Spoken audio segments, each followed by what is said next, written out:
आमମାନଙ୍କ निमंते एक बालक जन्मी अछंती।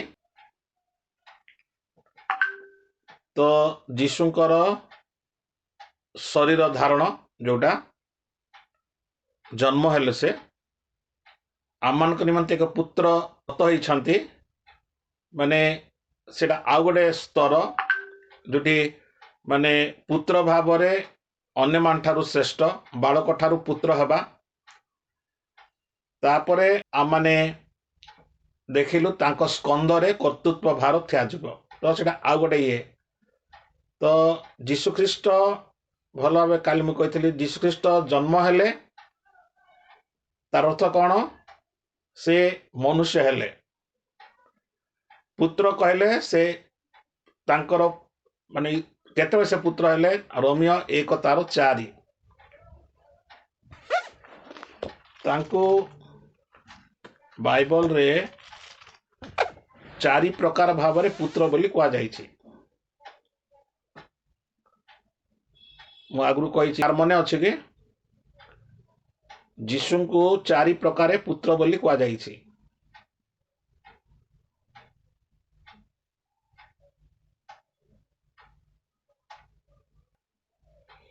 हाँ कि नाई भी कौन जीशु को 4 प्रकार पुत्र बोली कहा जाइछि। जानिछ ना नहीं ना 4 प्रकार पुत्र न हो गोटे साधारण भाव तो जानिछ से मनुष्य पुत्र अटंती एटा जानिछ जेते पुत्र मनुष्य पुत्र। हाँ आगला ईश्वर पुत्र मनुष्य पुत्र कहले आमे गोटे पद पढ़वा समस्ते से पद को भल बाटी जानले भल। माथ्यू 20:28 माथ्यू 20:28 एटा सब जानिछु किंतु तार नेक्स्ट टाइम जाना पड़ो जेपरी मनुष्य पुत्र मध्य सेवा पाइबा को आसी नाहंती मात्र सेवा करिबा को एती लोक बहुत गुरुत्व दियंती। ए पद को सेवा पाइबा को आसी नाहंती सेवा करिबा को आस्थिले एती रे से माने पूर्ण छेद दे दियंती। ओ से की प्रकार सेवा करिवे ओ अनेकंक निमंते मुक्तिर मूल्य स्वरूपे प्राण देवा को आसी अछंती। एटा हला तांकर बड़ सेवा। तो फास्ट जोटा आमे प्रथम जो देखु लोक माने सेवा को बहुत गुरुत्व दौथिबारो सेवा विषय बेसी कहंती जदि अन्यान्य धर्म अन्यान्य संप्रदाय रे मध्य सेवा को गुरुत्व दिया जाए। आ जेतु सेवा को जो मान गुरुत्व दिया से प्रथम अंशटा को बहुत गुरुत्व दियंती। किपरि गुरुत्व दियंती जे मनुष्य पुत्र सेवा करबा को आस्थिले किंतु द्वितीय अंश को आउ पढ़ती ना एपरिक ख्रीस्टियान माध्यम पढ़ती एपरिक बाइबल जो माने प्रचार करती शिक्षा दियंती से माने से मनुष्य पुत्र हेबारु से गोटे विशेष सेवा करने को आसिले और से सेवा कौन लेखा जाउची अनेकंक निमंते मुक्तिर मूल्य स्वरूपे प्राण देवा को आसचंती। तो मनुष्य हेबारु से प्राण दे पारिबे एटा मनुष्य पुत्र कौन से प्राण देवे।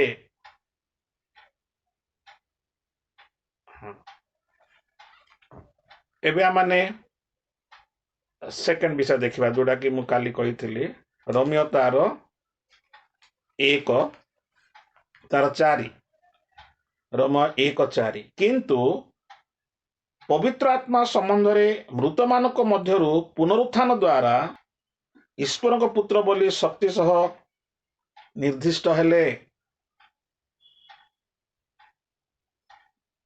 तो पाउल कौन कहते निर्दिष्ट है माने प्रमाणित हेले एटा भल भाव में समझ जानते निर्दिष्ट है माने प्रमाणित हेले कौन बोली से प्रमाणित हेले से प्रमाणित हेले जे मृत मानक द्वारा पुनरुत्थान ईश्वर पुत्र हेले प्राण देबारु से मनुष्य पुत्र पुनरुत्थित हेबारु से ईश्वर पुत्र ए दुईटा विषय मन रखिबे। ए दुईटा आउ गोटे विषय देखिबा एटा जदि माथ्यू रे आमे देखि तांतु माथ्यू भी ठीक सेंती देखि तांतु माथ्यू आमे जो देखलु 20:28 सेंती आमे पढ़िथिलु माथ्यू तार 16 माथ्यू 16 आमे थिलु जे 16 ମାଥ୍ୟୁ 16:16 ଲୁକ 16:16 ଏଗୁଡ଼ାକ ମନେ ରଖିବା ପାଇଁ ବହୁତ ସୁବିଧା। ମାଥ୍ୟୁ 16:16 ଲେଖାଯାଉଛି ଯେ ସିମୋନ ପିତର ଉତ୍ତର ଦେଲେ, ଆପଣ ଖ୍ରୀଷ୍ଟ ଜୀବନ୍ତ ଈଶ୍ୱରଙ୍କ ପୁତ୍ର। ଈଶ୍ୱରଙ୍କ ପୁତ୍ର ମାନେ ଜୀବନ୍ତ, ମୃତ ରହିବେ ନାହିଁ। ସେଥିପାଇଁ ସେଠି ଲେଖା ହେଲା ଯେ ନରକର ବଡ଼ ତାକୁ ପରାଜୟ କରିପାରିବ ନାହିଁ। ଯୀଶୁଖ୍ରୀଷ୍ଟ ଯୋଉ ମଣ୍ଡଳୀ ତିଆରି କରି ଜୀବିତ ମଣ୍ଡଳୀ। ଯୀଶୁଖ୍ରୀଷ୍ଟ ମୃତ ହେଲେ ଆଉ ପୁନରୁତ୍ଥିତ ହେଲେ। ତେଣୁ କେବଳ ମାଥ୍ୟୁରୁ ଯଦି ଦେଖୁ ଏଇ ଶବ୍ଦଟା ରୋମିଓ 1:4 ସହିତ ସମାନ। ଅନେକ ପଦ ଅଛି ଦେଖିପାରିବେ। ଯୀଶୁଖ୍ରୀଷ୍ଟ ପୁନରୁତ୍ଥିତ ହେବା ଦ୍ୱାରା ସେ ଈଶ୍ୱରଙ୍କ ପୁତ୍ର ବୋଲି ପ୍ରମାଣିତ ହେଲେ।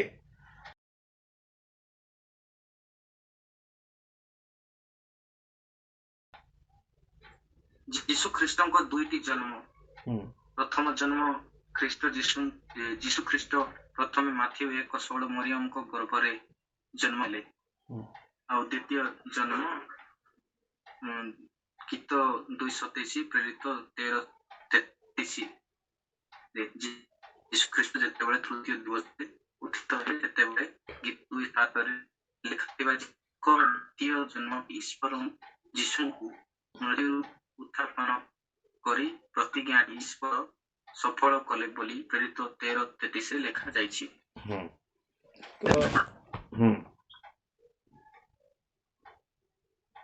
ଠିକ ଅଛି,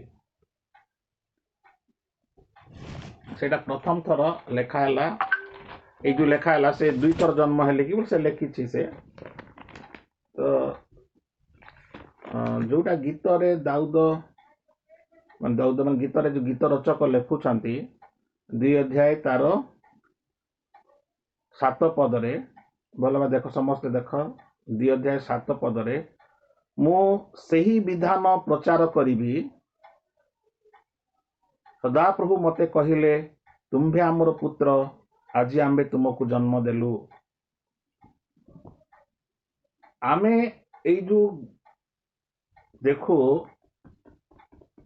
ଏଇ ଗୀତରେ ସେ କହୁଛନ୍ତି ଆମ୍ଭର ପୁତ୍ର, ତୁମ୍ଭେ ଆମ୍ଭର ପୁତ୍ର, ଆମ୍ଭେ ତୁମକୁ ଜନ୍ମ ଦେଲୁ, ଆଜି ଆମ୍ଭେ ତୁମକୁ ଜନ୍ମ ଦେଲୁ। ତ ଏଇଟା ଗୋଟେ ଜନ୍ମ। ଆଉ ଗୋଟେ ଜନ୍ମ, ଆଜି ଦାଉଦ ନଗରରେ ତୁମମାନଙ୍କ ନିମନ୍ତେ ଏକ ତ୍ରାଣକର୍ତ୍ତା ଜନ୍ମ ଗ୍ରହଣ କରିଛନ୍ତି, ସେ ଖ୍ରୀଷ୍ଟ ପ୍ରଭୁ, ଯୋଉଟା କି ଲୁକ 2 ଅଧ୍ୟାୟରେ ଦେଖୁ। ତ ସେ ମହେନ୍ଦ୍ର କାଠୁ ଶୁଣିଥିବ, ଆଉ ସେ କହୁଛି ଯେ ଯୀଶୁ ମାନେ ମରିୟମ ଗର୍ଭରେ ଜନ୍ମ ହେଲେ, ଆଉ ଯୀଶୁ ଭୂଗର୍ଭରୁ ମଧ୍ୟ ଜନ୍ମ ହେଲେ। ଅନ୍ୟ ଭାବରେ କହିଲେ ଭୂଗର୍ଭରୁ ଜନ୍ମ ହେଲେ। ସେଇଟା କି ବୋଲି ସେ କହୁଛି, ତାର 2 ଥର ଜନ୍ମ ହେଇଥିଲା କି। ତ ଏଇଠି କିଏ ଟିକେ ଚିନ୍ତା କରି ମତେ କହିବ, ଟିକେ ଚିନ୍ତା କରି କୁହ ଯେ ମୁଁ ସେଇ ବିଧାନ ପ୍ରଚାର କରିବି, ସଦାପ୍ରଭୁ ମତେ କହିଲେ, ତୁମ୍ଭେ ଆମର ପୁତ୍ର, ଆଜି ଆମେ ତୁମକୁ ଜନ୍ମ ଦେଲୁ। ମୁଁ ସେଇ ବିଧାନ ପ୍ରଚାର କରିବି, ସେଟା ଦାଉଦ ନିଜେ କହୁଛନ୍ତି ଯେ ସଦାପ୍ରଭୁ ମତେ କହିଲେ। ସେଟା ସଦାପ୍ରଭୁ ତାଙ୍କୁ କହୁଛି ଯେ ତୁମ୍ଭେ ଆମର ପୁତ୍ର, ଆଜି ଆମେ ତୁମକୁ ଜନ୍ମ ଦେଲୁ। ସେ ଦାଉଦଙ୍କର ସେ ନିଜେ ସେ କହୁଛନ୍ତି ଯେ ମତେ ସଦାପ୍ରଭୁ କହିଛନ୍ତି। ଏମିତି ବୁଝୁଛି ସାର୍। ଏଇଟା ଯୀଶୁଙ୍କର ବିଷୟରେ କହିନାହାନ୍ତି ପରି ଲାଗୁଛି ମତେ।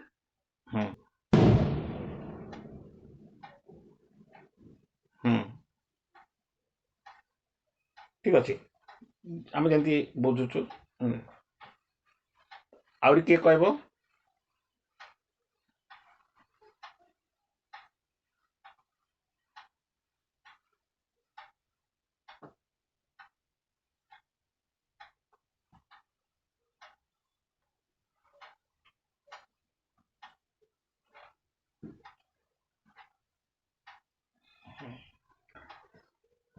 କଣ ନୂତନ କଣ କହିବାର ଅଛି କି?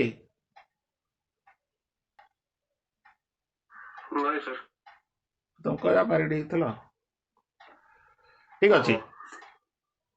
ଆଚ୍ଛା, ହ୍ୟାଲୋ। ହଁ, ଏଇଟା ଯୋଉ ଗୀତ ସାର୍ ଲେଖା ହେଇଛି ପରା, ସେଇଟା ଆମ୍ଭେ ତୁମକୁ ଆଜି ଆମ୍ଭେ ତୁମକୁ ଜନ୍ମ ଦେଲୁ ବୋଲ। ଏଇଟା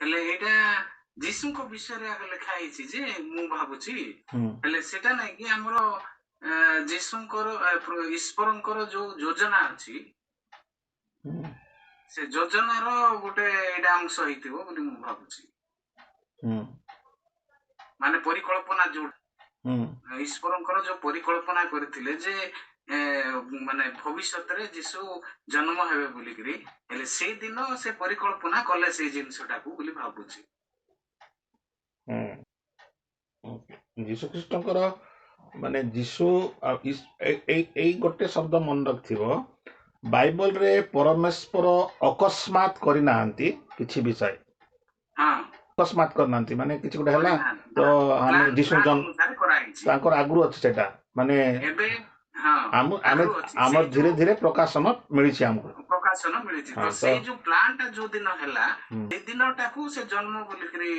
ଜନ୍ମ ଦେଲୁ ସେ ପ୍ଲାନ୍ କୁ ଜନ୍ମ ଦେବାଟା କଥା କୁହାହେଇଛି କି ଏଠି ହଁ ନାଇଁ ଆମେ ଦେଖିବା ଠିକ ଅଛି ତ ଗୋଟେ ହଁ ଗୋଟେ ଚିନ୍ତାଧାରା ତମେ ଦେଲ ତ ମନା କରିବା ପାଇଁ ମୁଁ କହୁନାହିଁ କାହିଁକି ମାନେ ଏଠି ତ ଲେଖା ହିଁ ନାହିଁ ଏଇଟା ସେଇଟା ସେଠି ଲେଖା ହିଁ ନାହିଁ ତ ହଁ ଦୁଇ ଗୀତକୁ ଆମେ ଦୁଇକୁ ଦେଖିବା ପଡବ ମୁଁ ଯଦି ଖଣ୍ଡ ବାକ୍ୟ କହିବି ମାନେ ଇଏ ହବ କିନ୍ତୁ ଏଇ ଯୋଉ ବାକ୍ୟରେ ଆମେ ଦେଖୁ 2 ତାର 1-3 ଗୀତ 2:1-3 ଗୋଷ୍ଠୀ ମାନେ କାହିଁକି କଳହ କରନ୍ତି ଜନବୃନ୍ଦ କାହିଁକି ଅନର୍ଥକ ବିଷୟ ଭାଳନ୍ତି ସଦାପ୍ରଭୁଙ୍କ ବିରୁଦ୍ଧରେ ଓ ତାହାଙ୍କ ଅଭିଷିକ୍ତ ବ୍ୟକ୍ତିଙ୍କ ବିରୁଦ୍ଧରେ ଭୂପତିଗଣ ଠିଆ ହୁଅନ୍ତି ଏଠି ଗୋଷ୍ଠୀ ମାନେ ଜନବୃନ୍ଦ ଆଉ ଭୂପତିଗଣ ମାନେ ପୃଥିବୀର ପତି ମାନେ ଯୋଉମାନେ ଭୂମିର ଯୋଉମାନେ ପତି ପୃଥିବୀର ଯୋଉମାନେ ପତି ଆଉ ଲେଖାଯାଉଛି ଶାସନକର୍ତ୍ତାଗଣ ଏ ସମସ୍ତେ ଏକତ୍ର ଗୋଟେ ମନ୍ତ୍ରଣା କଲେ ସଦାପ୍ରଭୁଙ୍କ ବିରୁଦ୍ଧରେ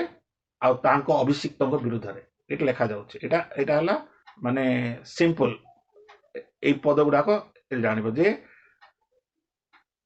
ଇମ୍ପୋର୍ଟାଣ୍ଟ ଲୋକମାନେ ମୁଖିଆ ମାନେ ପୃଥିବୀର ମୁଖିଆ ମାନେ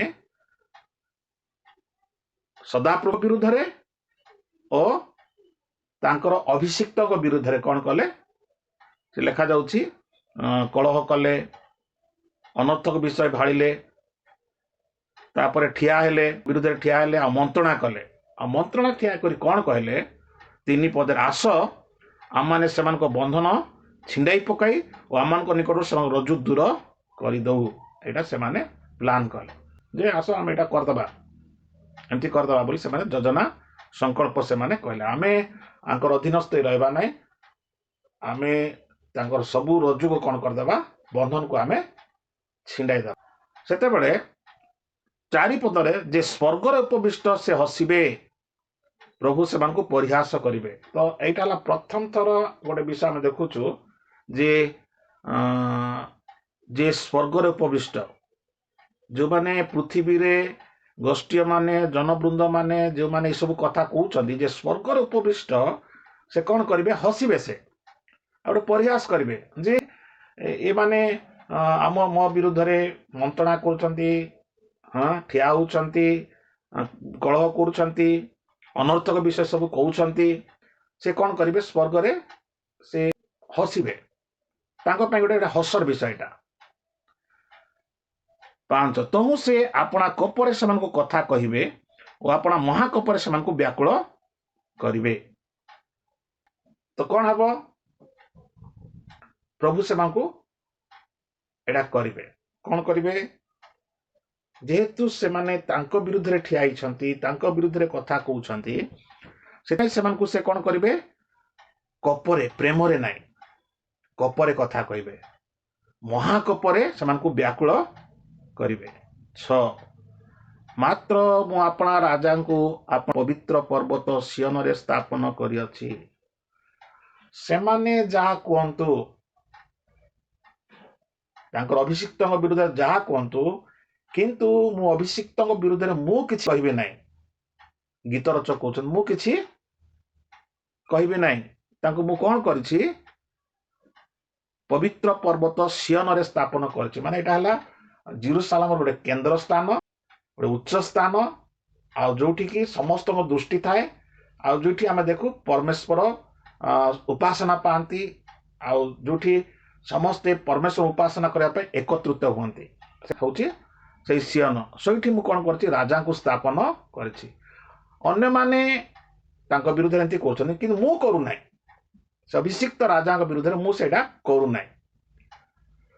7 ମୁଁ ସେହି ବିଧାନ ପ୍ରଚାର କରିବି। ସେମାନେ ମନ୍ତ୍ରଣା କରୁଛନ୍ତି, କଳହ କରୁଛନ୍ତି, ଅନର୍ଥକ ବିଷୟ କହୁଛନ୍ତି, କିନ୍ତୁ ମୁଁ ପ୍ରଚାର କରିବି। କ'ଣ ପ୍ରଚାର କରିବି? ଯୋଉଟା ସଦାପ୍ରଭୁ କହିଲେ, କ'ଣ କହିଲେ? ତୁମ୍ଭେ ଆମର ପୁତ୍ର, ଆଜି ଆମେ ତୁମକୁ ଜନ୍ମ ଦେଲୁ। ଓକେ, ଏଠି ଏବେ ଭଲ ଭାବେ ଟିକେ ଚିନ୍ତା କରି ପଢିବା। ଏଠି ଯିଏ ହୁଅନ୍ତୁ କହୁଛନ୍ତି, ଗୋଟେ ସାଧାରଣ ଭାବରେ ଆମେ ନେବା। ଜଣେ ବ୍ୟକ୍ତି କହୁଛି ଯେ ମତେ କହିଲେ କ'ଣ ବୋଲି କହିଲେ? ତୁମ୍ଭେ ଆମର ପୁତ୍ର, ଆଜି ଆମେ ତୁମକୁ ଜନ୍ମ ଦେଲୁ। ତ ସେ ବ୍ୟକ୍ତି ଅଲରେଡି ଜନ୍ମ ନେଇଛି। ଯେ କହୁଛି ସେ ଅଲରେଡି କ'ଣ ଜନ୍ମ ନେଇଛି, କିନ୍ତୁ ଏବେ ଆଉ ତାଙ୍କୁ ଜନ୍ମ ଦଉଛନ୍ତି।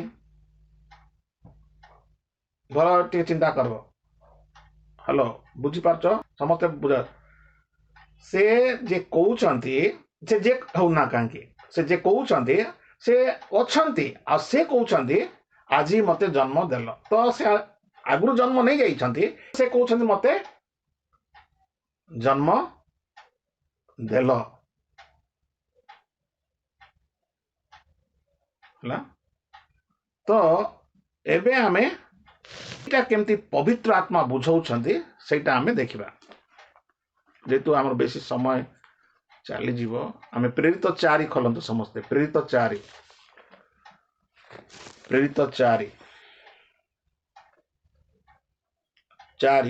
ତାର 25 ରୁ ପଢିବା।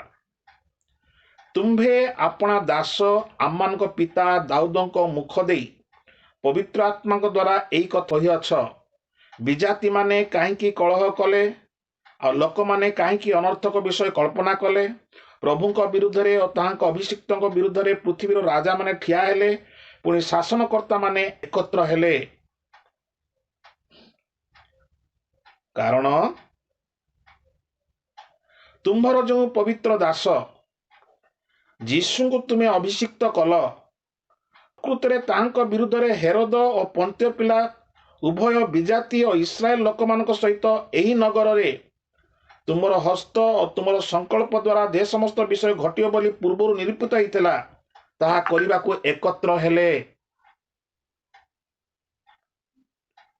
ଆଉ ଏବେ ହେ ପ୍ରଭୁ, ସେମାନଙ୍କ ତର୍ଜନ ଗର୍ଜନ ପ୍ରତି ଦୃଷ୍ଟିପାତ କର, ପୁଣି ତୁମ୍ଭର ଦାସମାନଙ୍କୁ ପୂର୍ଣ୍ଣ ସାହସ ଓ ତୁମର ବାକ୍ୟ କହିବାକୁ ଶକ୍ତି ଦିଅ। ତ ମୁଁ ଭାବୁଛି ପଢିଲାରୁ ଅନେକ ଲୋକ ବୁଝି ଯାଇଥିବ।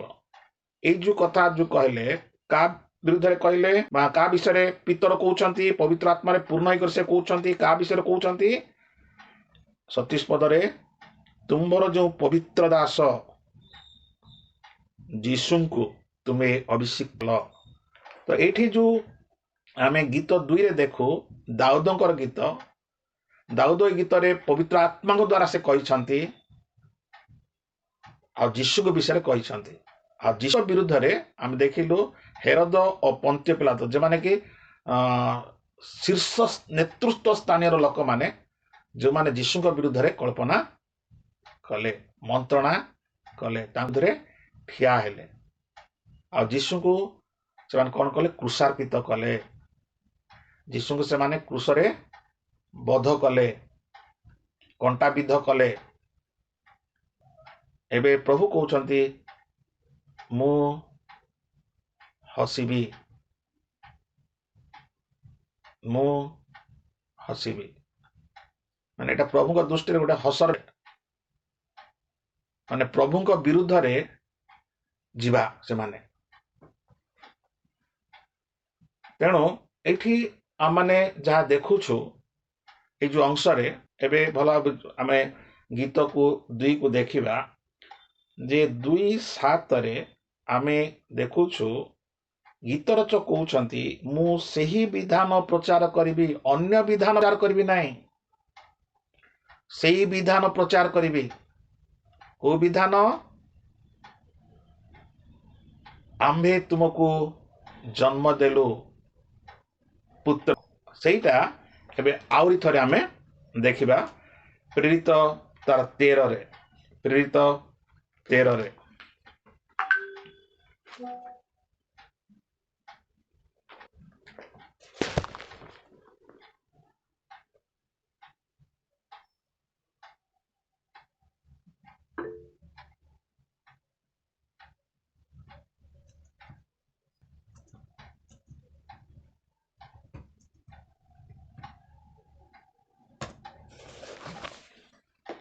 ପ୍ରେରିତ 13 କୁ ଯିବା ଆମେ ସମସ୍ତେ।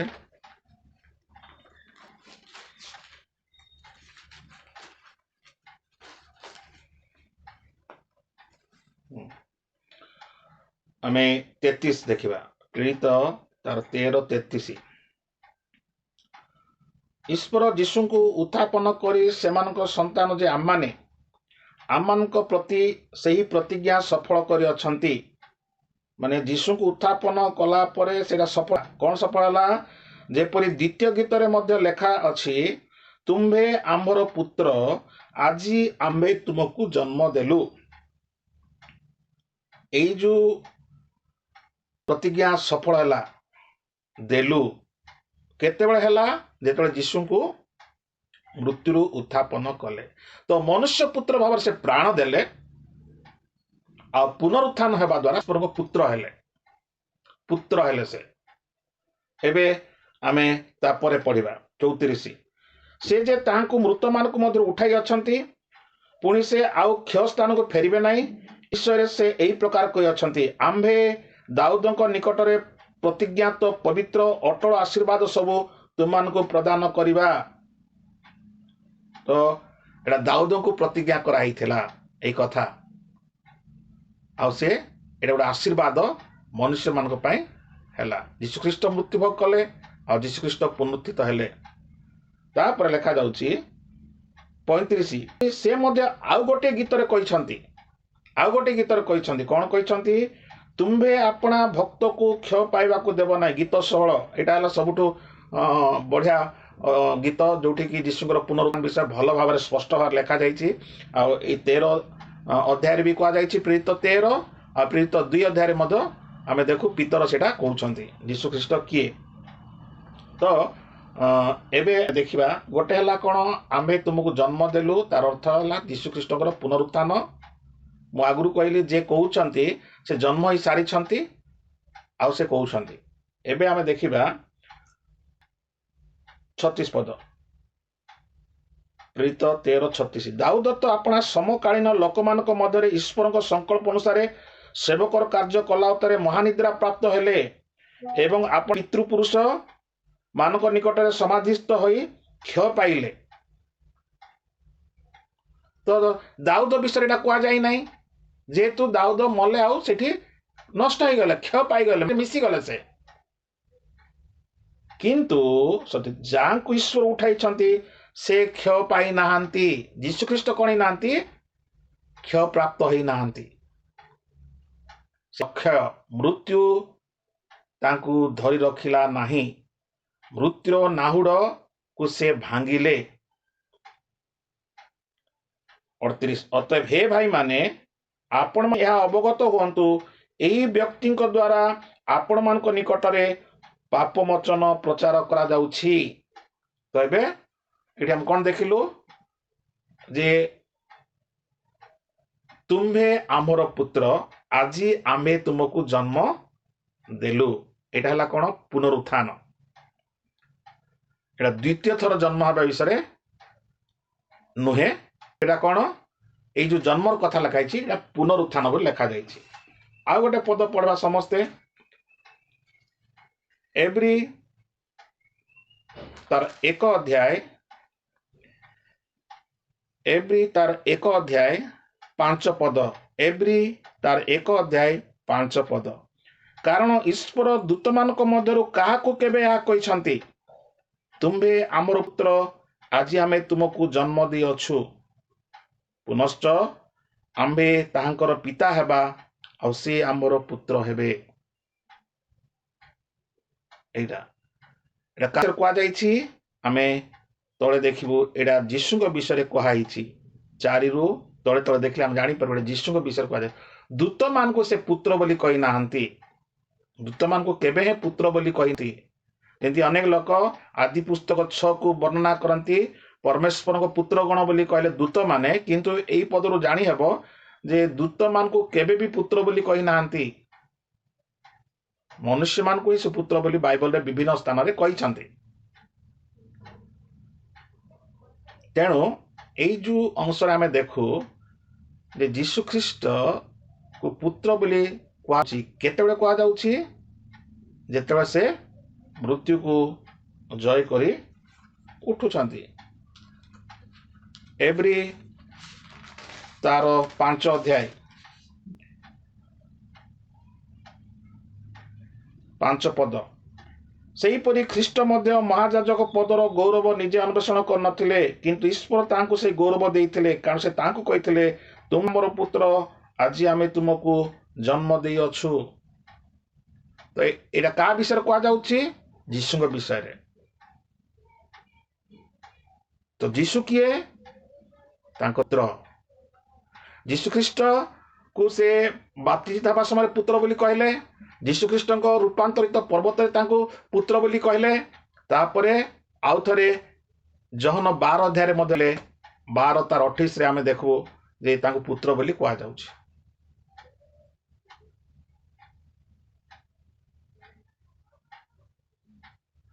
ତେଣୁ ଆମେ ଏଠି କଣ ଲକ୍ଷ୍ୟ କଲୁ ଯେ ଯୀଶୁ ଖ୍ରୀଷ୍ଟଙ୍କୁ 4 ପ୍ରକାରେ ପୁତ୍ର ବୋଲି କୁହାଯାଏ। ଗୋଟେ ହେଲା ମନୁଷ୍ୟ ପୁତ୍ର, ଯେହେତୁ ସେ କଣ ହେବେ? ମୃତ୍ୟୁଭୋଗ କରିବେ। ଯୀଶୁ ଖ୍ରୀଷ୍ଟ ହେଉଛନ୍ତି ଈଶ୍ୱରଙ୍କ ପୁତ୍ର, ଯେହେତୁ ସେ ପୁନରୁତ୍ଥିତ ହେବେ।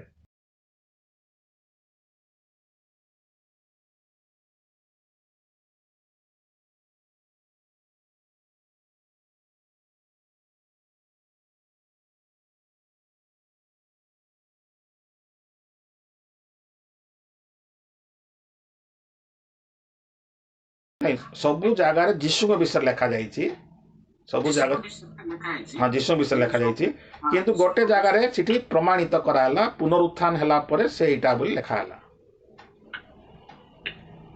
ଆଉ ଏଇଠି ବି ଆମେ ଏବେ ଦେଖୁ, ଯୋଉଟା ଆମେ ଏବେ ପଢିଲୁ 2:7 ଗୀତ 2:7 ଆମର ପ୍ରଚାର, ମୁଁ ସେଇ ବିଧାନ ପ୍ରଚାର କରିବି, ସଦାପ୍ରଭୁ ମତେ କହିଲେ ସେଇ ବିଧାନ ପ୍ରଚାର କରିବି। କଣ ପ୍ରଚାର କରିବି? ଯୀଶୁ ଖ୍ରୀଷ୍ଟ ମୃତ୍ୟୁକୁ ଜୟ କଲା, ତାକୁ କହିଲେ ତୁମମାନେ ଯାଇ କୁହ ସେ ଉଠି ଅଛନ୍ତି, ସେ ଉଠି ଅଛନ୍ତି। ଏଇ ଯୋଉ ମାନେ ଏଇଟା ହେଲା ମୁଖ୍ୟ ବିଷୟ। এইটা ହିଁ ଆମକୁ ପ୍ରଚାର କରିବାକୁ ହବ, ଅନ୍ୟ କିଛି ନାହିଁ। ଭାଇମାନେ ଭଲ କରି ଏଇଟା ମନେ ରଖନ୍ତୁ। ଆମର ପ୍ରଚାରର ମୂଳ ବିଷୟ କଣ? ଯେ ଯୀଶୁଖ୍ରୀଷ୍ଟ ମୃତ୍ୟୁବରଣ କରିଛନ୍ତି ଆଉ ଯୀଶୁଖ୍ରୀଷ୍ଟ ପୁନରୁତ୍ଥିତ ହୋଇଛନ୍ତି। এইটা ହେଲା ଆମର ପ୍ରଚାରର ମୂଳ ବିଷୟ। ସେଠି ଗୀତ ରଚକ କହୁଛି, ମୁଁ ଏଇ ବିଧାନ ପ୍ରଚାର କରିବି, ଅନ୍ୟ ବିଧାନ ନାହିଁ। ଓକେ, ତ ଗୀତ 2 ଯଦି ଆମେ ସାରବା ପାଇଁ ଇଚ୍ଛା କରିବା, ଆହୁରି 2ଟା ଦେଖବା ନାହିଁ। କୋଉଟା? ଆଉ 2ଟା ପୁତ୍ର। ଗୀତ 2 ନିଜେ ଯଦି ବୁଝି ଯାଇ ପାରବ ତ ମୁଁ ଆଉ ସେଟା କହିବି ନାହିଁ। ଯଦି ବୁଝି ପାରବ ନାହିଁ ତ ମୁଁ ଗୀତ 2 କୁ ମଧ୍ୟ ମାନେ ଶେଷ କରିଦେଇ ପାରବା। କୋଉଟା ଇଚ୍ଛା କରୁଛ? ଗୀତ 2 1 ରୁ 7 ଆମେ ଦେଖିଲୁ, କୋଉଟା ଇଚ୍ଛା କରୁଛ? ଦେଖିଦେଲେ ଭଲ ଆଜ୍ଞା। ସମ୍ପୂର୍ଣ୍ଣ ହେଇଯାଏ ନାଇଁ ସେଟା ଆଉ 2ଟା ଦେଖବା ନା ଗୀତ 2 ପୁରା ଦେଖିବା? ଗୀତ 2 ପୁରା ଦେଖିବା ନା ଦେଖିଲେ ଭଲ ଆଜ୍ଞା। ସେଟା ଦେଖିବା ପୁରା? କାହିଁ ମାନେ ତଳେ ଆଉ ଥରେ ତଳେ ପୁତ୍ର ବୋଲି ଲେଖା ଯାଇଛି। ଆଉ ତ ଫେରିବା ଆମେ।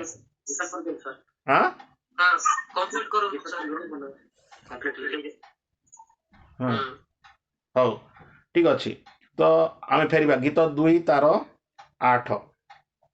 ଆମ୍ଭ ନିକଟରେ ମାଗ, ତେବେ ଆମ୍ଭେ ତୁମର ଉତ୍ତରାଧିକାରୀ ନିମନ୍ତେ ଗୋଷ୍ଠୀମାନଙ୍କୁ ଓ ତୁମର ଅଧିକାର ନିମନ୍ତେ ପୃଥିବୀର ପ୍ରାନ୍ତ ଭାଗ ସବୁ ତୁମକୁ ଦେବା। ଓକେ, ତ ଯୀଶୁଖ୍ରୀଷ୍ଟ ଯେତେବେଳେ ମୃତ୍ୟୁକୁ ଜୟ କରି ଉଠିଲେ, ତାପରେ ସେ ଯେତେବେଳେ ଆମେ ଯଦି ଭଲ ଦେଖୁ ମାଥ୍ୟୁ 27 ପର୍ଯ୍ୟନ୍ତ ଦେଖୁ, ସେ ମୃତ୍ୟୁଭୋଗ କଲେ, 28ରେ ପୁନରୁତ୍ଥିତ ହେଲେ, 18 20 କହିଲେ स्वर्ग और पृथ्वी समस्त अधिकार मते प्रदत्त ही अच्छी अतएव समस्त जाति मान निकट को जाओ बोली कहले से तो एठी सेटा को आउची जेतेबे यीशु ख्रीष्ट पुनरुत्थित हेले सेते बेले तांको गोटे बड़ माने विषय प्रभु देले कौन देले सेटा आंभ निकटरे माग एबे तुमे माग एबे तो माग आमे तुमको देबा माने ए जो 1-2 देखिलु गोष्ठी माने जनवृंद माने भूपति माने शासनकर्ता माने ए माने जो माने अछंती ए समस्त को प्रभु मागी देले अन्य भाव में कहले अनेक राजा भूपति समस्ते प्रभुंकर नतमस्तक हेले प्रभु को स्वीकार कले यीशु ख्रीष्ट होचंती एकमात्र जे कि मो पाप निमंते मृत्यु भोग करछन्ती प्रत्येक आंटु भांगिबो प्रत्येक जीवा स्वीकार करिवो यीशु ख्रीष्ट ही प्रभु तो प्रभु यीशु ख्रीष्ट मृत्यु भोग करथिबारु पुनरुत्थित हेबारु सदाप्रभु परमेश्वर पिता तां कोन कले गोटे उत्कृष्ट नाम देले आउ लेखा जाउची गोष्ठी मान को देले आ से गोष्ठी मान भितरे आमे भी अछु गोटे बड़ विषय सेटा यीशु ख्रीष्ट मृत्यु को जय कर न थांते सेटा दिया जाई न थांता हला एबे देखो 9 पदरे तुम्भे लोह दंडरे सेमान को भांगिबो तुम्भे कुंभकार पात्र परि सेमान को चूर्ण करिवो जेहेतु तुम मृत्यु को जय करी उठिछ तमे एबे माने अधिकार देलो शिष्य मान को जाओ समस्त जाति निकटरे एबे गोटे समय आसीबो प्रभु कोन करिवे लोह दंडरे सेमान को भांगिबे से कुंभकार पात्र परि सेमान को चूर्ण करिवे माने ए जो कलह करुले अनर्थक विषय कहते सेमान पई प्रभु हसिबे कहले गोटे समय प्रभु यीशु सेमान को कौन करिवे एठी लेखा जाउची जो माने तांकर पाद तले आसीबे नै एटा सब बड़े मन रखथिबो यीशु ख्रीष्ट जेते बेले भला सुनो एटा यीशु ख्रीष्ट जेते बेले पुनरुत्थित ले स्वर्ग गले पिता को दक्षिण हस्तरे बसिले ईश्वर तांको पई गोटे बड़ काम कले सेही काम आमे केते पदरे पढिछु एबे गोटे पद आमे पढ़िबा समस्ते मोर सहित खल माथ्यू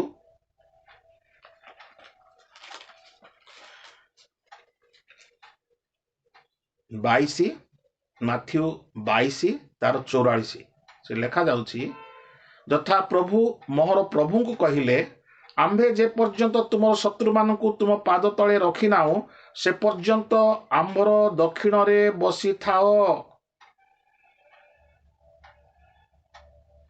एटी आमे परे आसीबा किंतु एटी मूल विषय हला जे यीशु ख्रीष्ट जेते बेले दक्षिण पार्श्व रे बसी छंती पिता को दक्षिण पार्श्व रे तांको किछि करबा खबर नाही शत्रु माने आसीबे आ कोन हेबे तांकर पाद तले पड़िबे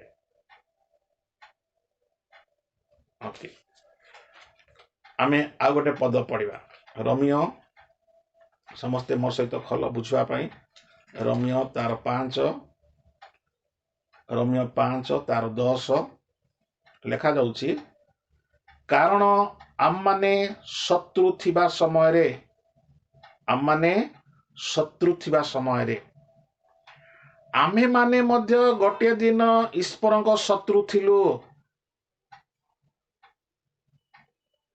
आउ आमे गोटे दिन तांकर पाद पीठ हेलु आ स्वीकार कलु यीशु ख्रीष्ट ही प्रभु यीशु ख्रीष्ट ही मोर प्रभु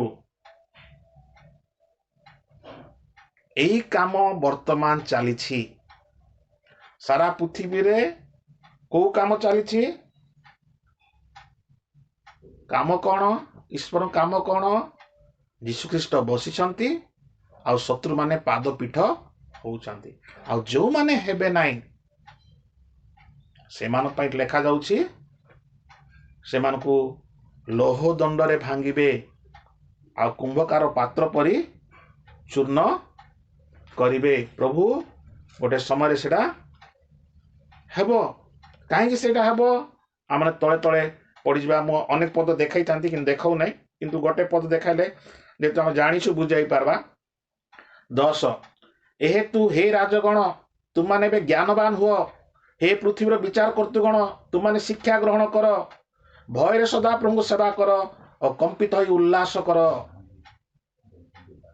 ପୁତ୍ରଙ୍କୁ ଚୁମ୍ବନ କର, ନହେଲେ ସେ କ୍ରୁଦ୍ଧ ହେବେ ଓ ତୁମାନେ ପଥରେ ବିନଷ୍ଟ ହେବ, କାରଣ ଶୀଘ୍ର ତାଙ୍କର କ୍ରୋଧ ପ୍ରଜ୍ୱଳିତ ହେବ। ତେଣୁ ଏବେ କ'ଣ କୁହାଯାଉଛି? ବହୁତ ସୁନ୍ଦର କୁହାଯାଉଛି। କ'ଣ କୁହାଯାଉଛି? ଯେହେତୁ ପ୍ରଭୁକୁ ଏ ଅଧିକାର ଦିଆହେଇଛି, ଏଥିପାଇଁ ସମସ୍ତ ତୁମେ ଏବେ ଜ୍ଞାନବାନ ହୁଅ, ଅଜ୍ଞାନୀ ମୂର୍ଖ ହୁଅ ନାହିଁ। ସେଇ ଜ୍ଞାନ ପାଅ ଯେଉଁ ଜ୍ଞାନରେ ଯୀଶୁ କିଏ ତମେ ଜାଣିବ। ସେଇ ଶିକ୍ଷା ଗ୍ରହଣ କର ଯେଉଁ ଶିକ୍ଷା ତୁମେ ସତ୍ୟତାର ତୁମକୁ କଢ଼ାଇ ନେବ। এই ଜଗତର ଜ୍ଞାନ, এই ଜଗତର ଶିକ୍ଷା ତୁମକୁ ସେଇଟା ଦେବ ନାହିଁ। ଆଉ ସେଇଟା କ'ଣ?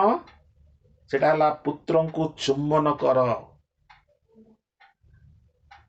এইটা ଅନେକ ଲୋକ ଆଜି ପୁତ୍ରକୁ ଚୁମ୍ବନ କରୁନାହାନ୍ତି।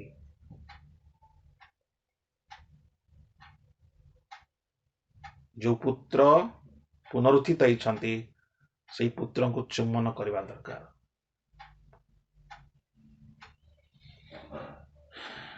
ଯଦି ନ କରବ କ'ଣ ଲେଖାଯାଇଛି? ପଥରେ ବିନଷ୍ଟ ହେବ। ଆଜି ଜୀବନ ଯାତ୍ରାରେ ତମେ ବିନଷ୍ଟ ହେଇଯିବ, କାରଣ ତାଙ୍କର କ୍ରୋଧ ସେ ଢାଳିବା ପାଇଁ ଯାଉଛନ୍ତି। ଗୋଟିଏ ଦିନ ଈଶ୍ୱର ତାଙ୍କର ସମସ୍ତ କ୍ରୋଧ ଆପଣା ପୁତ୍ର ପ୍ରଭୁ ଯୀଶୁ ଉପରେ ଢାଳିଲେ, କିନ୍ତୁ ଏବେ କ୍ରୋଧର ପାତ୍ର ଯେତେବେଳେ ଢାଳିବେ, ଯଦି ପୁତ୍ରକୁ ଯେଉଁମାନେ ପ୍ରେମ କରନ୍ତି ନାହିଁ, ଆଜି ଅନେକ ଯୀଶୁ ଖ୍ରୀଷ୍ଟଙ୍କୁ ମାନେ ତୁଚ୍ଛ ଜ୍ଞାନ କରନ୍ତି, ହେୟ ଜ୍ଞାନ କରନ୍ତି, ଅପ୍ରିୟ କଥା କୁହନ୍ତି, ତର୍କ କରନ୍ତି, ସବୁ କରନ୍ତି, ଯୀଶୁଙ୍କ ବିରୁଦ୍ଧରେ ସବୁ କରନ୍ତି। ଆମ ଚତୁର୍ଦିଗରେ ଆମେ ଲୋକମାନେ ଦେଖୁଛୁ, ଆମ ଗାଁରେ ଦେଖୁଛୁ, ଆମ ପଡ଼ୋଶୀ ମାନଙ୍କ ମଧ୍ୟରେ ଦେଖୁଛୁ।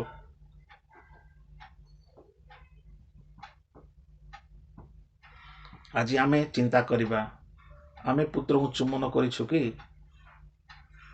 ନା ଖାଲି ଶୁଣୁଛୁ ଆମେ? ନହେଲେ ଆମର ଜୀବନ ଯାତ୍ରା ପଥରେ ହିଁ ଆମେ ବିନଷ୍ଟ ହେଇଯିବ, ଆଉ ଗୋଟେ ଦିନ ଚୂର୍ଣ୍ଣ ହେଇଯିବ। ଶେଷରେ ଲେଖା ହେଲା, ଶେଷ ଧାଡ଼ିଟା, ଯେଉଁମାନେ ତାହାଙ୍କର ଶରଣ ନିଅନ୍ତି ସେ ସମସ୍ତେ ଧନ୍ୟ। ଯେଉଁ ପୁତ୍ର ପୁନରୁତ୍ଥିତ ହେଇଛନ୍ତି ତାଙ୍କୁ ଯଦି ଆମେ ଚୁମ୍ବନ କରୁଛୁ, ତାର ଅର୍ଥ ଆମେ ତାଙ୍କର ଶରଣ ନେଉଛୁ, ଆଉ ସେମାନେ ଧନ୍ୟ। ଯେମିତି ଆମେ ଦେଖିଲୁ ଯେ ଗୀତ 1:2ରେ ଯେ ଦିବାରାତ୍ର ତାଙ୍କର ବ୍ୟବସ୍ଥା ଧ୍ୟାନ କରେ ସେ ଧନ୍ୟ। ଯେଉଁମାନେ ଦୁଷ୍ଟମାନଙ୍କ ମନ୍ତ୍ରଣା ଚାଲନ୍ତି ନାହିଁ, ପାପୀମାନଙ୍କ ମାର୍ଗରେ ଠିଆନ୍ତି ନାହିଁ, ନିନ୍ଦକମାନ ସଭାରେ ବସନ୍ତି ନାହିଁ, ବ୍ୟବସ୍ଥା ପ୍ରତି ଆମୋଦ କରନ୍ତି, ସେମାନେ ଯେପରି ଧନ୍ୟ। ସେଇ ବ୍ୟବସ୍ଥାରେ କିଏ ଅଛନ୍ତି? ପୁତ୍ର ଅଛନ୍ତି, ବାକ୍ୟରେ ପୁତ୍ର ଅଛନ୍ତି। ଆମେ ଯେତେ ବାକ୍ୟ ପଢ଼ିବୁ, ସେତେ ପୁତ୍ରଙ୍କ ବିଷୟରେ ଜାଣିବୁ, ସେତେ ଆମେ ତାଙ୍କୁ ଚୁମ୍ବନ କରିବୁ, ସେତେ ତାଙ୍କର ପ୍ରେମରେ ଲାଗିଯିବୁ, ତାଙ୍କ ପ୍ରେମରେ ଆମେ ମୋହିତ ହେଇଯିବୁ। ତେଣୁ ଗୀତ 2 ଯେଉଁ ପୁତ୍ରଙ୍କ ବିଷୟରେ କୁହାହେଲା, ସେ ପୁତ୍ର ହେଉଛନ୍ତି ପୁନରୁତ୍ଥିତ ଈଶ୍ୱରଙ୍କ ପୁତ୍ର। ସେ ଜନ୍ମ ହେଲେ ତାର ଅର୍ଥ ସେ ପୁନରୁତ୍ଥିତ ହେଲେ। ଆଉ ଗୋଟେ ଆମର ସମୟ ଅଛି, ଆମେ ଦେଖିଲୁ ଗୋଟେ ହେଲା କ'ଣ? ଯୀଶୁଖ୍ରୀଷ୍ଟ ମନୁଷ୍ୟ ପୁତ୍ର ଭାବରେ ପ୍ରାଣ ଦେଲେ, ଈଶ୍ୱର ପୁତ୍ର ଭାବରେ ପୁନରୁତ୍ଥିତ ହେଲେ। ଏବେ ଆଉ ଦୁଇଟା ପୁତ୍ର ଦେଖିବା। ଓଡ଼ିଆ ବାଇବଲରେ ଭଲ ଲେଖା ହେଇଛି, ତଥାପି ଇଂଲିଶ ବାଇବଲ ସେଟା ସୁନ୍ଦର ଲେଖା ହେଇଛି। ମାଥ୍ୟୁ ତାର 1:1, ମାଥ୍ୟୁ ତାର 1:1। ଇଂରାଜୀ ବାଇବଲ କିଏ ଜଣେ ପଢ଼, ଓଡ଼ିଆ ବାଇବଲରେ ମୁଁ ପଢ଼ି ଦେଉଛି। 1:1 ଲେଖାଯାଇଛି, ଅବ୍ରାହମଙ୍କ ସନ୍ତାନ ଓ ଦାଉଦଙ୍କ ସନ୍ତାନ ଯୀଶୁଖ୍ରୀଷ୍ଟ। ଅବ୍ରାହମଙ୍କ ପୁତ୍ର ଲେଖିଲେ ଅନେକ ଲୋକ ईशा को बुझे बा अब्राहम पुत्र लेखले जीशु को अब्राहम पुत्र बोली लेखले भल शुभिब ना से ओडिया बाइबल सुंदर लिखा जाइए अब्राहम को संतान जीशु दाऊद को संतान जीशु तो दुईटा आम देखु गोटे अब्राहम को पुत्र जीशु आ गोटे दाऊद को पुत्र ए दुईटा विषय और लिखा जाइए दुईटा पुत्र अब्राहम को पुत्र आ दाऊद को पुत्र तो आम अनेक लिखाई कि चार्टा मौलिक भाव में आम देखुछु अब्राहम को पुत्र आउ दाऊद को पुत्र तो ये जो माथ्यू लेखिले एक एक कहीं से लेखिले कहीं माथ्यू पुस्तक को प्रथम रखाला जेहेतु पुरातन नियम रे अब्राहम को जो प्रतिज्ञा कराला गोटे प्रतिज्ञा कराला आमे पढ़िबा समस्ते